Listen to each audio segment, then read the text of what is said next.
Boa tarde a todos. Estou vendo que, no momento, nós temos 74 participantes. Então, sejam todos bem-vindos. Eu preparei com muito carinho e espero poder atender às necessidades de vocês. Então, moçada, hoje eu vou trabalhar com vocês com as competências que o Enem utiliza para poder avaliar o texto de vocês. E pretendo, se o tempo der, né, o Conte já me deu uma chamada ali, se o tempo der, vou apresentar algumas dicas que vão ajudar vocês na elaboração do texto. E já vou deixar um convite feito. Próximo evento, dia 30, será uma palestra sobre a violência doméstica. Então, eu vou propor um desafio. Aquele que quiser mandar a redação sobre este tema, ok? Então, vai mandar para o site da faculdade, o endereço vocês já que vão tê-lo aí, é o que o professor Conte acabou de passar, e aí eu vou escolher aleatório algumas e vou fazer a correção aqui, de acordo com o critério do Enem, certo? Então, fica meu convite.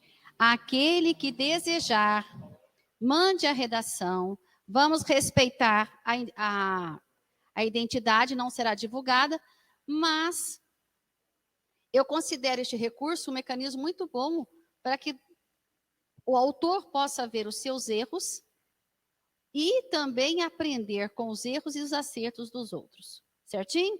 Então, fica o convite aqui. Aquele que desejar, a palestra é dia 30, passou a palestra, já vai mandar os textos para a faculdade, para que eu possa ter um tempo para ler, selecionar e montar meu material. Certinho?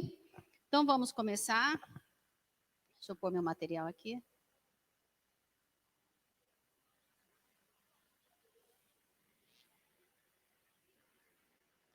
Então, vamos lá. Como fazer uma redação modelo Enem? Então, como fazer essa redação? Tem que seguir as exigências, e essas exigências estão pautadas nas 5 competências. Então, vamos lá, moçada. Ok. Então, agora, vai haver momento que eu vou fazer uso do quadro, e aí eu gostaria que vocês conversassem com o professor Conte, se vocês preferem que eu fale ou que eu registre no quadro as informações que eu vou passar pertinentes às competências. Certinho? Então, vamos lá, galera.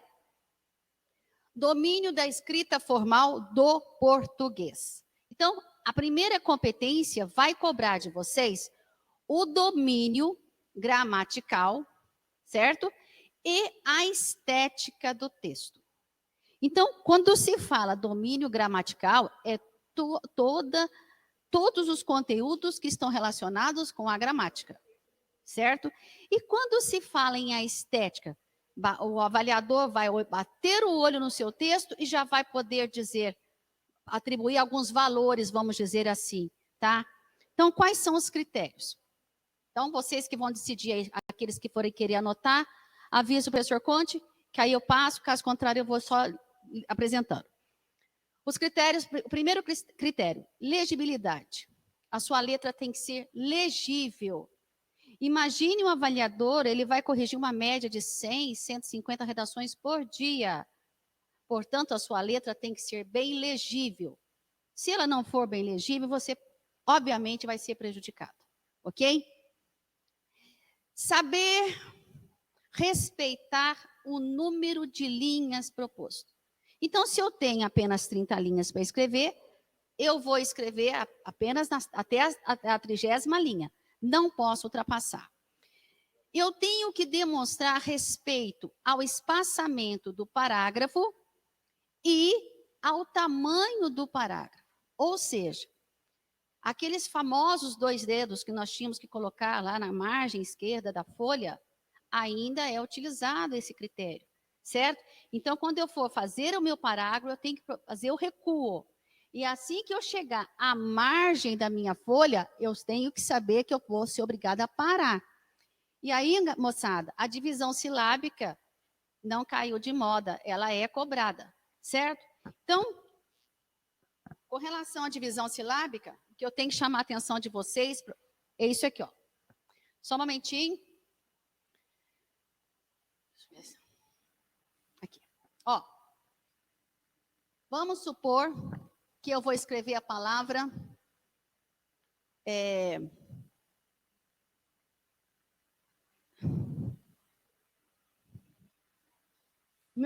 a minha margem está aqui, ó.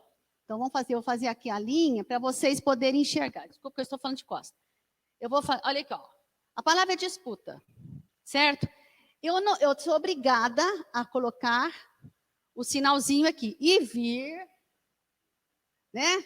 E vir aqui, vamos supor que aqui eu tenho outra margem, e vir aqui, ó.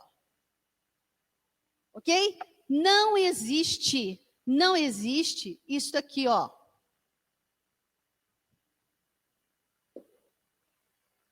Isto aqui não é aceitável, tá? Porque não temos este sinal na língua portuguesa, ok? Underline, não existe. Outra coisa que vocês têm que tomar cuidado, estão chegando ao final, até a margem direita, vamos dizer, e a palavra, então, eu não sei como que eu vou dividir a palavra, então eu acho melhor, pega e faça assim, ó. Eu mudo o tamanho da minha letra? Também não. Ok? Não se esqueçam que nós estamos falando do critério de estética. Certinho? Então, eu sou obrigada a respeitar o espaçamento do meu parágrafo, porque quando o avaliador vai bater o olhar no meu texto, ele vai enxergar. Esse parágrafo começou aqui, o outro começou no mesmo alinhamento, o outro no mesmo alinhamento, e assim por diante. Certo? Não pular linhas. Se eu tenho 30 linhas, eu tenho que saber utilizar essas 30 linhas. A não ser que eu vou usar menos. Mas, caso contrário, eu não vou pular linha, porque essa linha ela não vai ser contada. Professora Denise, duas questões. Me perguntaram aqui, a redação pode mandar digitada mesmo, ou vai ter que ser por escrito e escaneado? Manuscrita. Então, eu errei aí, moçada, porque eu falei digital, não tinha pensado que lá não é. É manuscrito, mas eu vou pôr aqui no link. E agora também me perguntaram aqui a respeito do que você acabou de escrever aí. Quem perguntou foi a Ana Beatriz Limonge. Ela quer saber se esse tracinho de cima pode. Você só vai poder... Ana Beatriz? Ana Beatriz. Ana Beatriz, você só vai poder usar assim, ó. Ok? Você vai só usar este sinal aqui, ó. O embaixo não. Que se coloca embaixo não. Certo? Tudo bem? Então, vamos lá. A letra legível, respeitar o espaçamento dos parágrafos, respeitar a margem direita, fazer uso das regras da divisão silábica, tá?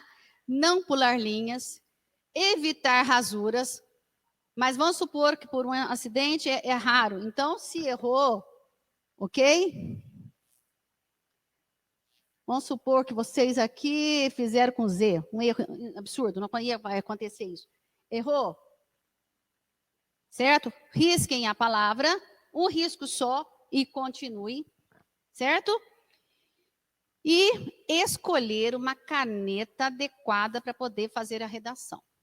Tá? Não é para deixar para os 5 minutos da prorrogação que vai pegar a caneta para poder correr para ir para o local da prova. Isso não é assim. A caneta pode estar vazando, há canetas que, conforme nós vamos escrevendo, a própria mão vai sujando a folha. Então, não se esqueçam que a competência 1 vai olhar seu domínio gramatical e a estética do seu texto. Certinho? Alguma dúvida?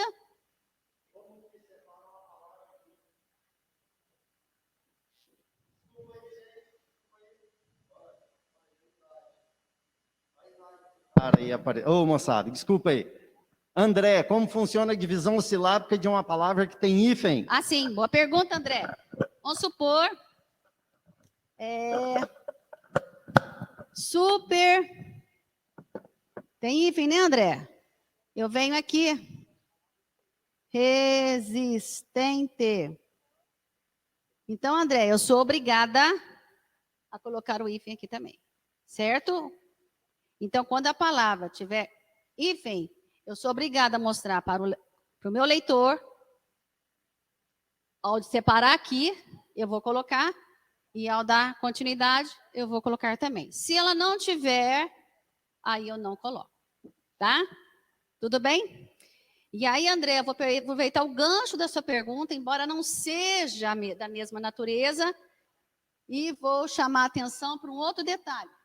Vou pegar essa palavra que eu já coloquei aqui, me fez lembrar de um detalhe. Você primeiro vai fazer o rascunho da sua redação. Aí, então você vai prestar atenção que a letra que você vai usar no rascunho, já tenta fazer que a letra que você vai passar a limpo. Então, vamos supor que a palavra é disputa. E aí, André, você chegou aqui. Ó, evite este erro, tá? Olha a palavra que saiu aqui. Então, você vai evitar esses tipos de acontecimento, certo? Porque isso pode prejudicar o seu texto, tá? Então, o que tem que fazer aqui? Adequação de vocabulário. Então, qual seria a palavra que eu vou usar no lugar de disputa para evitar este problema? Certinho? Então, no caso aqui de disputa, seria, não sei, vai depender do contexto, mas poderia ser competição, ok? Então, no caso aí, vocês têm que ser espertos na hora de fazer o rascunho. Alguma dúvida? Posso continuar? Competência 1, ok? Torna a dizer, então, se vocês serão avaliados na questão de domínio gramatical, aí envolve tudo, certo? E na questão da estética, certinho? Então, vamos continuar. A competência 2, deixa eu só um momentinho aqui, deixa eu...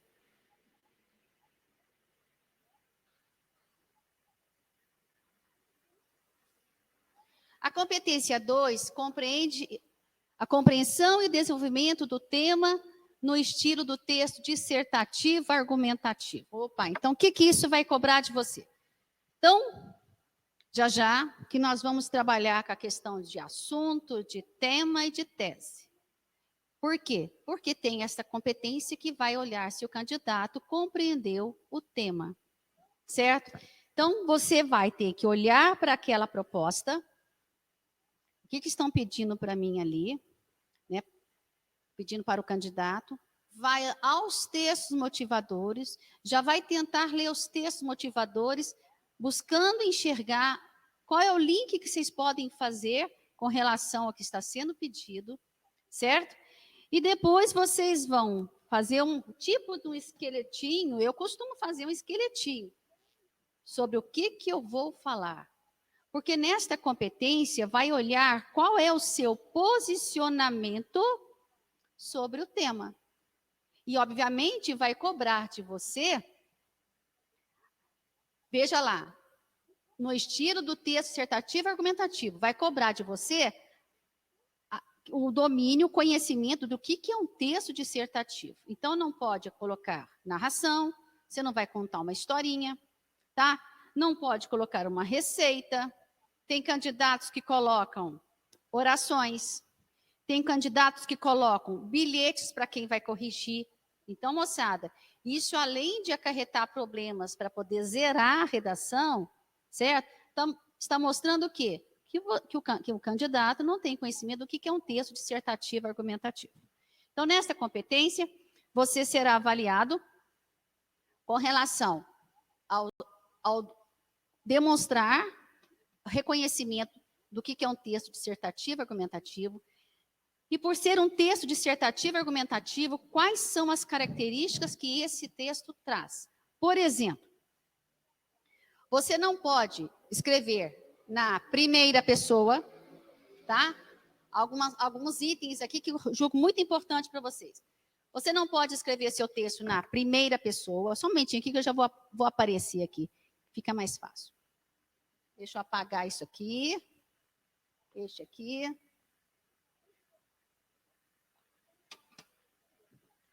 Outra exigência do texto dissertativo. Parágrafo frasal. Seu parágrafo não pode ter apenas um período. Seu parágrafo dissertativo tem que ter, no mínimo, 2 orações. Certo? E as suas orações não podem ultrapassar 3 linhas. Por que esta exigência? Porque quando você está se expondo, se você for num período só, se você não tomar cuidado, naquele período longo, você vai apresentar outras ideias, e aí você vai confundir para quem a pessoa que vai ler. Então, parágrafo frasal, não pode. Parágrafo longo, não pode. Perdão, parágrafo longo não, minto. Período longo, não pode. Tá? O que é o período longo? É isso que eu acabei de falar, que ultrapassa o limite de 3 linhas. Período incompleto. O sujeito, na hora de escrever, naquele nervosismo, não presta atenção, muitas vezes o rascunho está certinho, e ele vai e coloca um ponto final e fica aquela lacuna. O que será que ele quis dizer naquele momento? Uso excessivo de gerúndio. Tem muita gente que gosta de colocar, o sujeito estava pensando e saiu caminhando, né, procurando. Então, tomar cuidado com excesso de gerúndio, tá? Uso de muletas argumentativas. O que seriam essas muletas argumentativas? Eu coloquei aqui um exemplo para vocês. Olha. Olha bem. Então, vou respeitar o parágrafo. Sabe-se que, infelizmente,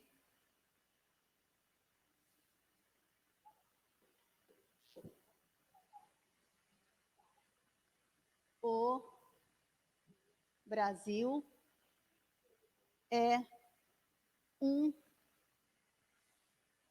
país que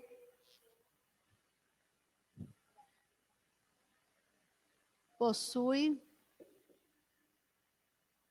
inúmeros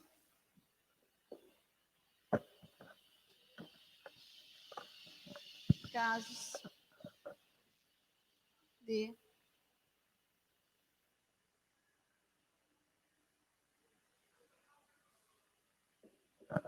Professora Denise. Oi. Letícia Helena Ribeiro, pode nos dar um exemplo de orações em uma frase? Em uma frase só, para ficar mais concreto? Daniel, que letra linda, professora. Sofia, concordo com o Daniel. Aí, sucesso, hein, professora Denise? Quem perguntou a respeito do período longo? Vamos lá, a Letícia Helena Ribeiro. Letícia, quando você quiser saber se o seu período está longo, o seu período não pode ter mais de 4 verbos, tá? Então, eu não sei, este aqui meu, fui escrevendo, embora eu tivesse feito um rascunho ali para mim, mas olha aqui, ó. 1, 2, 3. Este período meu aqui tem 3 verbos, então ele está dentro da faixa, como vocês falam. Então, um período longo, né, que vai transgredir a norma que o Enem cobra de vocês, ele tem mais de 4 verbos. No momento, eu não tenho aqui, posso até depois tentar formular um período assim para você.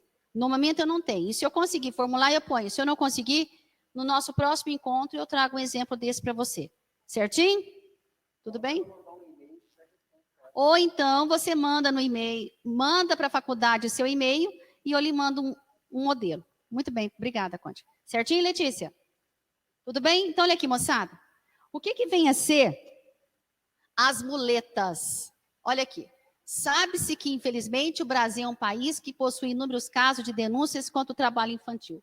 Não se esqueça que a sua linguagem tem que ser coesa e objetiva. Então, nós temos que procurar enxugar. Embora haja candidatos que acreditem que quanto mais palavras colocar, melhor, que aí vai preencher, né? O número de palavras vai preencher as 30 linhas, mas não é este raciocínio que eles usam. Vejam, eu consigo tirar isso aqui. Olha, infelizmente, o Brasil é um país que ainda tem o trabalho infantil. Infelizmente, ainda ocorre o trabalho infantil no Brasil. Acabou, gente. Eu posso enxugar a informação que eu estou trazendo, eu posso trazê-la de forma mais sucinta, evitar rodeios, eu procurar ser objetiva naquilo que eu vou falar. Professora Denise, o Daniel, 3 verbos no período é o máximo que pode ter? Eu trabalho com 4. E você vai ver que 4 já é um número bem extenso, tá?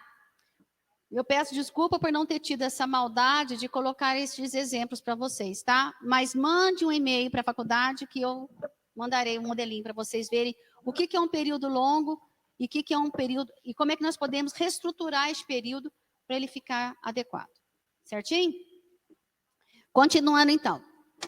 Evitar de usar sentido conotativo. O que é sentido conotativo? É sentido figurado.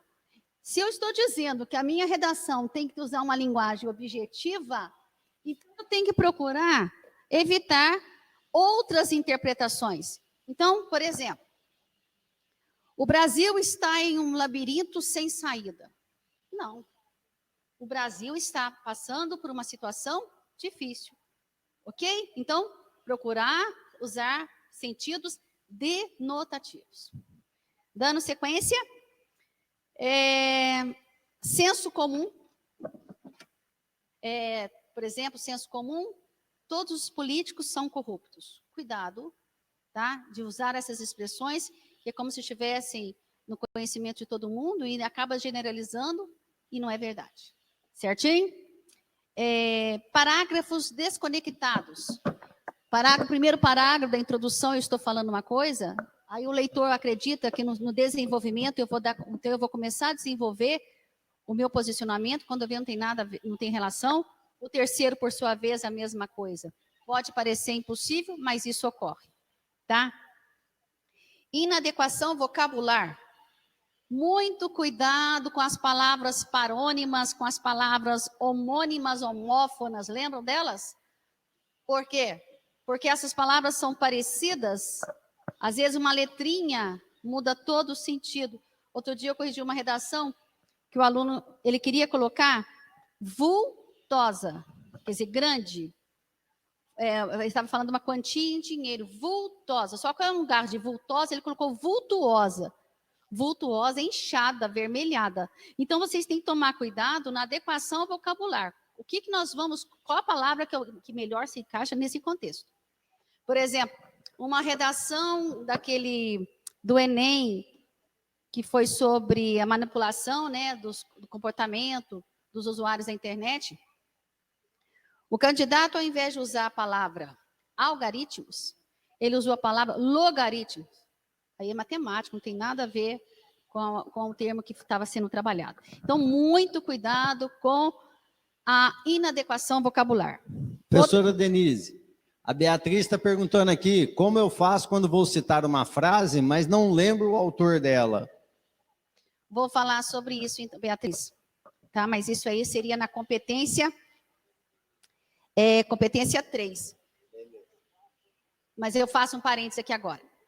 Muito cuidado quando você for trazer seus conhecimentos, né, para argumentar a sua ideia. Aí me apareceu Carl Sagan. É um astrônomo? Exato. Como é que eu pronuncio o nome dele? Carl Sagan. Ok, moçada. E aí, estou até pronunciando o nome dele errado. E aí, pensamento que estava relacionado ao nome dele tinha relação com árvores. Não me recordo mais. Árvores, pássaros, tinha um negócio assim. E aí eu achei estranho o pensamento, embora o pensamento tivesse... Era um pensamento meio forçado para o parágrafo. Então, isso que me causou estranhamento. Não foi simplesmente o nome da pessoa, não. Foi o pensamento que causou estranhamento, porque eu senti que estava meio forçado. Que muitos alunos decoram os pensamentos e acham que é simplesmente colocar no parágrafo e o negócio vai fluir. Aí eu fui pesquisar. E aí descobri que ele, da área de astronomia, não tem relação com o que estava sendo dito. Então, quando vocês forem usar recursos para poder confirmar o posicionamento de vocês, no caso aqui, discurso de autoridade, saibam o que vocês estão colocando. Aí vamos supor assim, a educação, o exemplo, a frase que a faculdade está usando naquele vídeo que vocês estavam assistindo antes, né, do início. A educação não transforma o mundo, a educação transforma as pessoas que transformam o mundo. Eu não sei quem falou aquilo, mas eu sei a frase. Então, eu uso a frase, mas eu sou obrigada a colocar entre aspas, porque essa frase não me pertence, certo? Eu sou obrigada a dizer isso. Agora, vamos supor que eu sei que Paulo Freire falou isso, mas eu não sei na íntegra o que ele disse. Então, eu não vou tentar colocar tal como ele disse. Eu vou parafrasear a fala de Paulo Freire, certo? Eu vou colocar com as minhas palavras o que foi que ele disse. Portanto, vocês não são obrigados a decorarem pensamentos, né, para colocarem na redação de vocês. Procurem entender o que foi que fulano falou. Professora certo? Denise, então aí, porque está aqui a discussão, eu disse que ia ser na próxima competência. A Ana quer saber o seguinte: como eu posso tirar as informações do texto de apoio sem copiar, ela pôs entre aspas, eles? E aí, logo em seguida, a Raíssa disse o seguinte: Ana, você deve parafrasear, ou seja, pegar as informações e escrever com palavras diferentes. É isso aí. Esclarece aí para gente. O que é parafrasear? Eu vou falar com as minhas palavras o que o texto está apresentando. Porque se você copiar do texto, dos textos motivadores, algum trecho, esse trecho será anulado. Então, esse cuidado você tem que ter, ok? Então, o que nós podemos fazer é parafrasear. O que é parafrasear? Eu vou escrever com as minhas palavras o que o outro disse. E aí eu torno a dizer, se eu me lembro que fulano de tal disse alguma coisa que tem relação com o que eu vou trabalhar no meu texto, então, mas eu não me lembro na íntegra o que foi que ele disse, então eu vou parafrasear a fala dele, certo?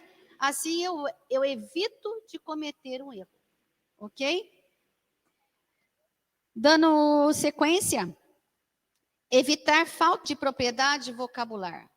Vocês estão fazendo uma redação a nível de ensino médio, então o vocabulário que vocês têm que usar é vocabulário a nível de alunos do ensino médio. Não tem nada de usar vocabulário que foge do nosso padrão, tá? Que foge do nosso linguajar, ok?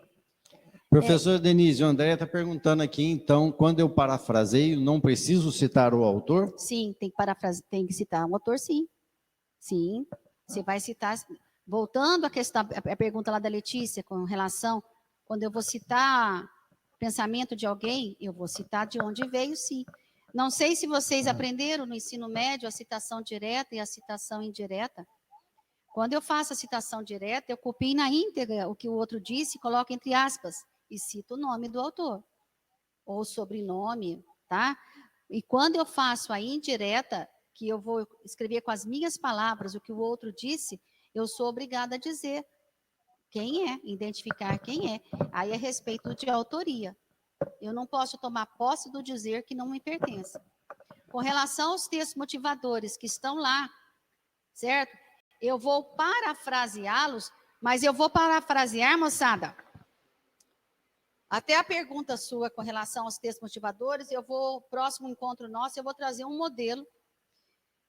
Se eu não me engano, foi de 2017, o candidato foi muito inteligente, ele soube usar com uma esperteza alguns dados que estavam nos textos motivadores. Ele trabalhou com aquele infográfico que vem com dados estatísticos. Eu me recordo, me parece que 65% do público parece que tem acesso à internet. Aí o que ele fez? Foi bem esperto. 35% não tem acesso à internet. Pronto, trabalhou legal. Olha, certo? Então é assim que nós temos que trabalhar. Ok? Professora Denise, Arthur Faria, quais palavras uso para dar continuidade a um outro parágrafo? Tá, Arthur, isso aí é um assunto que nós vamos trabalhar na quarta competência. Não, beleza. Que são os conectivos, tá? Então, existem conectivos que vão estabelecer ligações internas de um período ao outro e ligações também externas, de um parágrafo ao outro. Então, eu tenho que tomar cuidado com isso aí. Porque meu texto, você vai tentar enxergar que o texto é como se ele fosse um tecido. Ele é cheio de tramas. Então, eu uso conectivos para eu poder avançar nessas tramas, tá? Vou fazer uso de recursos anafóricos para que eu possa avançar, remetendo ao que foi dito anteriormente, certo? Então, vou fazer um parênteses aqui agora.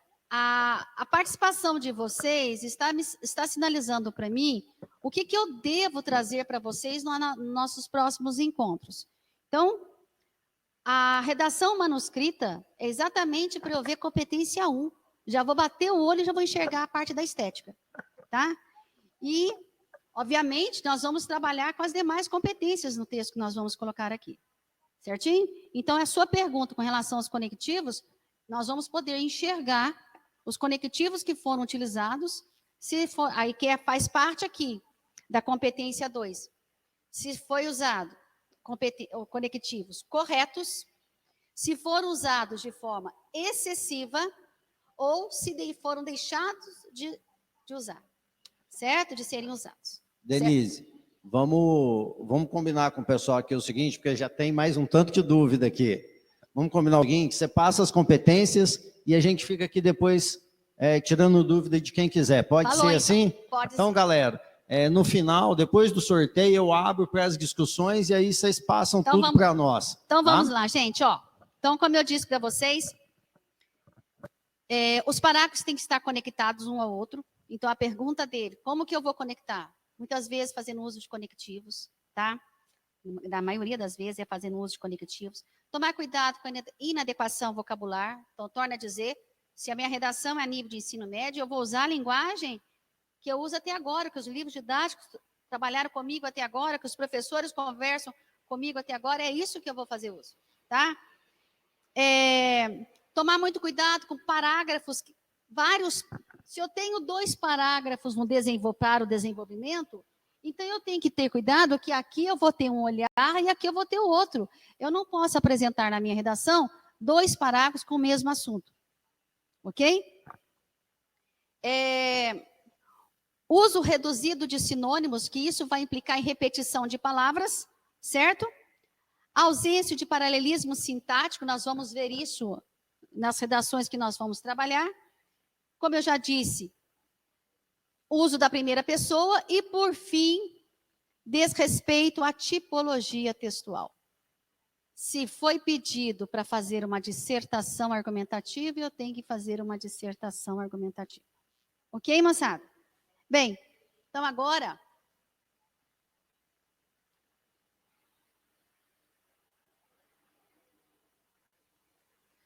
Dando continuidade, a terceira competência vai visar selecionar fatos, informações e etc. O que isso vai olhar para mim?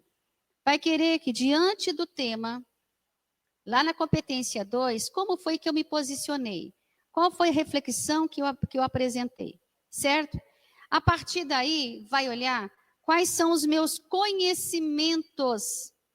Eu chamo de conhecimentos periféricos, né? Tudo aquilo que eu aprendi em geografia, história, filosofia, biologia, física, matemática, etc. Como que eu posso, o que eu aprendi que eu posso trazer para o meu texto? Ok?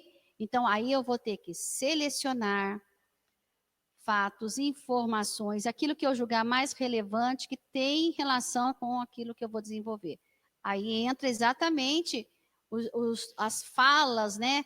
Que vocês conhecem, muitos decoram, para poder colocar no texto. Aí vem dados estatísticos, resultados de pesquisas, um artigo que vocês leram, certo? Seja na internet, ou uma conversa que vocês viram, que tem que ser coisas comprováveis, nada que seja falso. Eu não posso inventar dados estatísticos aqui, não.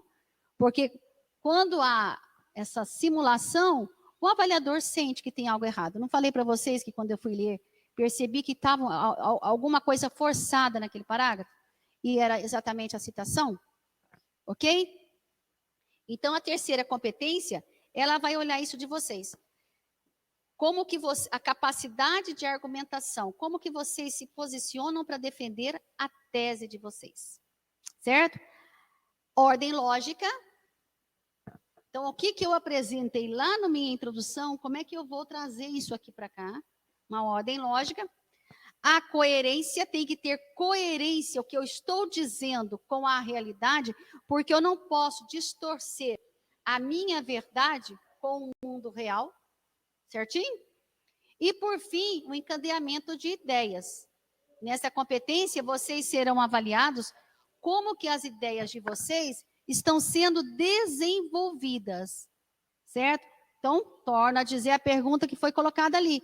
O uso de conectivos. Como é que eu estou fazendo as tramas do meu tecido textual para que eu possa avançar. Certo? A quarta competência é demonstrar conhecimento linguístico para construir a argumentação. Aí vem a parte dos conectivos, vem a parte dos recursos, né, de coesão. Vai cobrar de vocês períodos estruturados, certo? Com ideias encadeadas. Vai cobrar de vocês uso de conectivos entre os argumentos internos, né, e ligando com os parágrafos, e também entre os parágrafos. Referências, informações, dados devem ser retomados enquanto o texto progride. Ou seja, eu vou fazer uso de recursos que vão remeter para o meu leitor alguma informação que eu citei lá anteriormente, e isso vai evitar o quê? Que eu repita palavras, que eu repita informações. Certo? E por fim, moçada, a quinta competência que vai cobrar de vocês uma proposta de intervenção. O parágrafo da conclusão, ele é tão importante quanto os demais. Tal como os demais, ele também vai valer... Perdão, esta competência é tão importante quanto as demais, porque ela também vale 200 pontos. E, na minha opinião, ela é mais fácil de todas. Porque a partir do momento que você tem a sua tese montada, você sabe quais são os seus argumentos.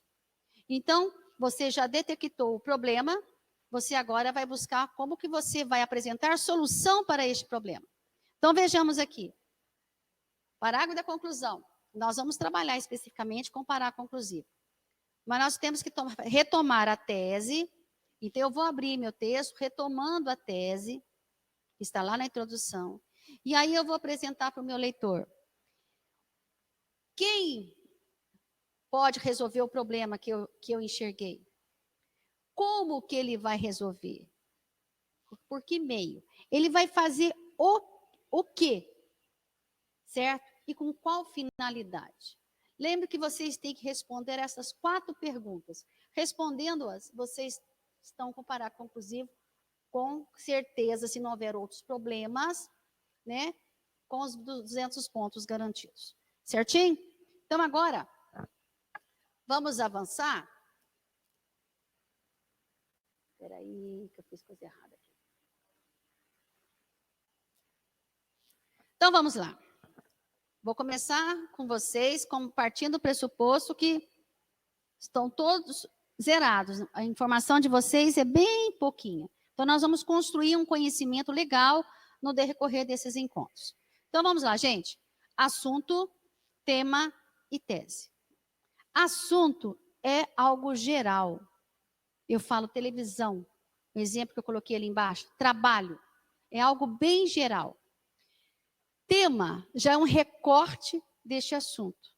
Então, quando eu falo, por exemplo, trabalho, eu posso falar trabalho infantil, eu posso falar de trabalho noturno. Olha para vocês verem. Eu posso falar de trabalho em alto mar. Eu posso falar agora do trabalho dos profissionais de saúde que estão nessa luta contra o corona. Então, dentro do aspecto geral, que é o assunto, vem o tema, ele é um recorte. E a tese, lembrem-se sempre disso, a tese é o posicionamento perante o tema. Então, uma dica para vocês, quando vocês lerem o tema, façam a pergunta: o que eu sei sobre isso? Lembrem disso, é um macetinho fácil para vocês não errarem. Diante do tema, não é do assunto. O que eu sei sobre isso? E aí vai vir uma resposta. Analise se essa resposta procede, se ela está bem formulada, e pronto, a tese de vocês está construída. Então, vamos lá. Assunto, trabalho. Bem geral. Tema, olha lá. Trabalho infantil na realidade brasileira. Foi do Enem de 2005. Trabalho informal como alternativa à crise econômica. A uberização do trabalho na era tecnológica. Trabalho, fator de promoção ou degradação. Olha para vocês verem quantos olhares diferentes foram dados em cima do assunto trabalho. Então, isso é importante vocês saberem para diferenciar. Outros exemplos aqui. Denise, Oi. Ana Keila, esses temas que estão projetados aí são exemplos? Sim, são exemplos. Em cima do assunto trabalho, alguns temas que já foram propostos para redações, tá? Assunto, violência. Olha o tema. A persistência da violência contra a mulher na sociedade brasileira. Enem de 2015. Violência contra a mulher, o feminicídio no Brasil. Violência nas escolas do Brasil. O aumento da violência urbana no Brasil. Então, vocês estão vendo que violência é um tema bem geral. E o tema é um recorte sobre o assunto. Certinho? E, continuando, só para eu poder fechar essa noção com vocês de tema, tá? Eu gostaria até de chegar com vocês na tese. Que aí, para virem teses bem montadas para nós na próxima aula. Tema, olha lá. Manipulação do comportamento de usuário pelo controle de dados na internet, que foi do Enem de 2018. O acesso aos recursos tecnológicos na sociedade brasileira. A persistência da violência contra a mulher na sociedade brasileira. A mulher brasileira no mercado de trabalho. Então, agora, eu quero que vocês prestem atenção que nós temos que ter um posicionamento crítico também perante os temas. Vejam bem, quando fala manipulação do comportamento do usuário pelo controle de dados na internet, só um momentinho aqui que eu vou acionar uma ferramenta aqui para nós usarmos.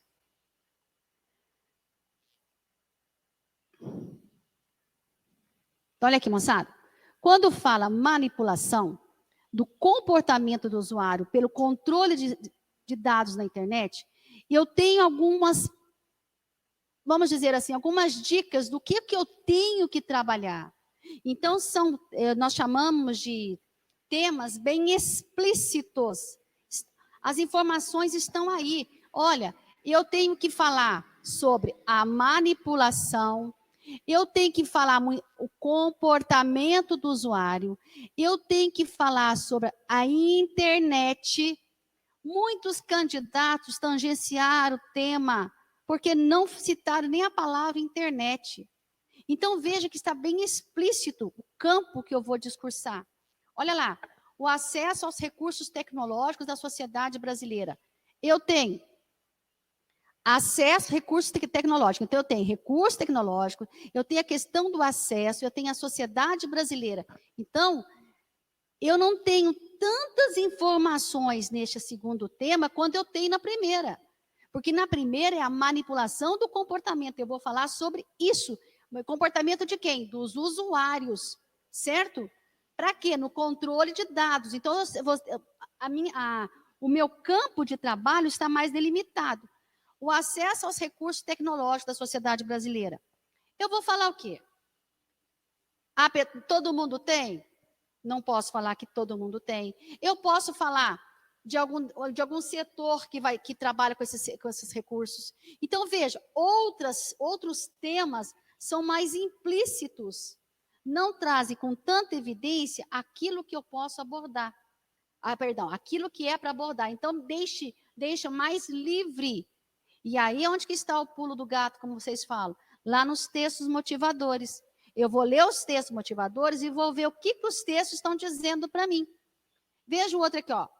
A persistência da violência contra a mulher na sociedade brasileira.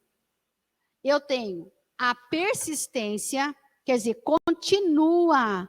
Eu tenho que falar que a violência contra a mulher no país continua, certo? Então, a sociedade brasileira, ela infelizmente, ela sofre com essa questão da violência. E se é persistente, é porque existem forças que estão indo contra, mas não estão conseguindo vencer essa dificuldade. Então, quais são essas forças? Então, eu tenho que saber trabalhar com o meu tema, porque meu tema diz muito. A mulher brasileira no mercado de trabalho já é mais o quê? Implícito. O que eu posso falar da mulher brasileira no mercado de trabalho? A mulher sofre discriminação? Quais são os cargos que hoje a mulher está ocupando que antigamente não podia ocupar? A mulher tem dificuldade, a mulher tem os mesmos direitos respeitados tal como o homem. Então, veja que eu não tenho, ele é mais amplo. Esse cuidado vocês têm que ter. E onde que eu vou buscar? Lá nos textos motivadores, o que eles estão dizendo para mim. Certinho? Então, moçada, o próximo tópico meu aqui com vocês seria a tese, que é para que vocês possam me trazer a tese bonitinha. Existe a tese montada em juízo de fato e exige a tese montada em juízo de valor. Vocês têm que montar em cima do juízo de valor. Por que é o juízo de fato? Juízo de fato é o que é verdade, todo mundo sabe. E tese não é o meu posicionamento sobre um determinado assunto, então eu tenho que trazer a minha opinião. Eu simplesmente falar que todo ser humano é gerado no útero de uma mulher, isso todo mundo sabe. Eu falar que é relevante o número de mulheres vítimas de violência doméstica no Brasil, é relevante. Esse relevante aqui, ó, é opinião, ó. Se falasse, ó, o número de mulheres vítimas de violência doméstica no Brasil é alto. Isso é fato. Relevante é opinião. Olha lá a diferença. Existem onças nas florestas brasileiras. Fato. Há muitos casos de gravidez na adolescência. Fato. Ainda há crianças e adolescentes que exercem o trabalho infantil no Brasil. Fato. Então, viram lá que é juízo de valor? Quando eu trago uma opinião. E assim, moçada, ó. Olha lá.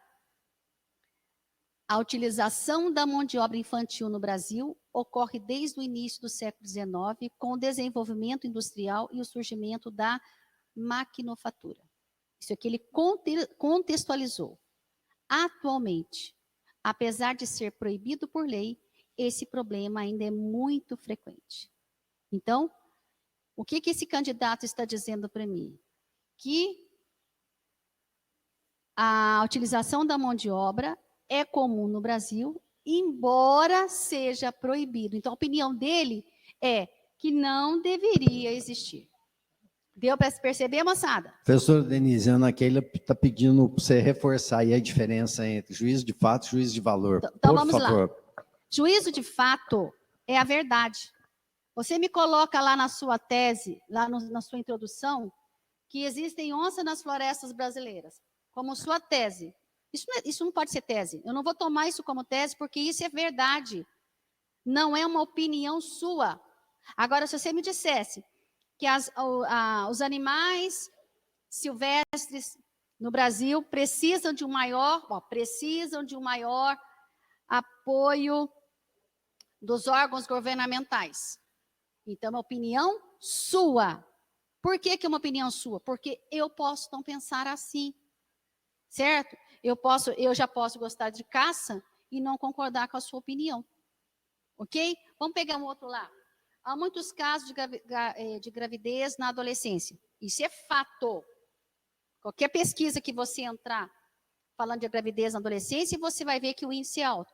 Aí vamos supor que você coloque assim.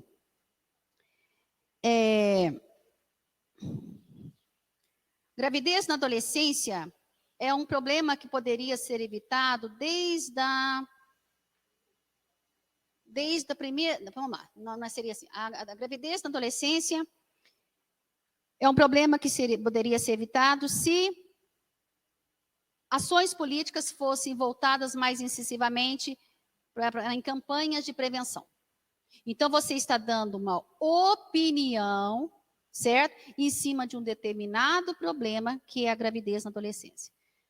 Vejamos outro aqui, ó. Ainda há crianças e adolescentes que exercem o trabalho infantil no Brasil. No Brasil existe o trabalho infantil. Isso é fato, certo? O trabalho infantil é um problema que pode acarretar danos na formação do indivíduo. Então, você está trazendo esta opinião. Mas vamos supor que eu seja uma empresária que não olhe para essa questão humana, eu não vou concordar com você. Então, voltando, juízo de fato é a verdade que está ali. Eu não tenho como contestar. Juízo de valor, vem a opinião sua. Olha um outro exemplo aqui. Trocando o campo de futebol pelo canavial, o livro pela enxada. Essa é a realidade de muitas crianças brasileiras atualmente. O trabalho infantil, que é constitucionalmente proibido, é uma realidade brasileira que se tornou gritante e insustentável. Opinião de valor. Certo? Consegui explicar para você? Deu para entender a diferença? Tá? Então vamos lá. E só para fecharmos, mais um exemplo, olha lá. A Declaração Universal dos Direitos Humanos, promulgada em 1948 pela ONU, assegura a todos os indivíduos o direito à educação e ao bem-estar social. Isso é contexto. Ele está trazendo, contextualizando o texto dele, o assunto para poder abrir o texto. Entretanto, isso aí é um conectivo que ele está trazendo que já faz um sentido para aquele que ele vai colocar. O precário serviço de educação pública do Brasil e a exclusão social vivenciada pelos surdos impede que essa parcela da população usufrua desse direito internacional na prática. Então, vejam, mas, porém, contudo, entretanto, já é um conectivo que já tem uma carga semântica. Então, ele trouxe um contexto e veio com a informação contrária. É a opinião dele, é um juízo de valor. Certo?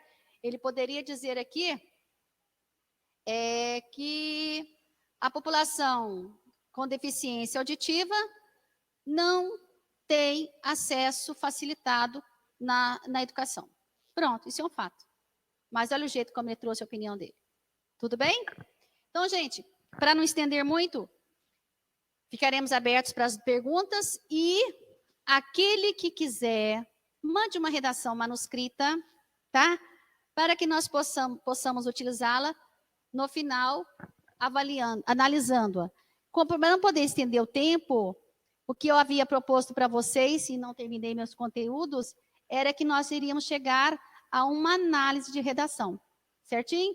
Então, o que eu vou fazer com a redação de vocês é o que eu havia me proposto para fazer nessa redação aqui, certo? Então, fica meu abraço e até dia 14 de outubro. Até!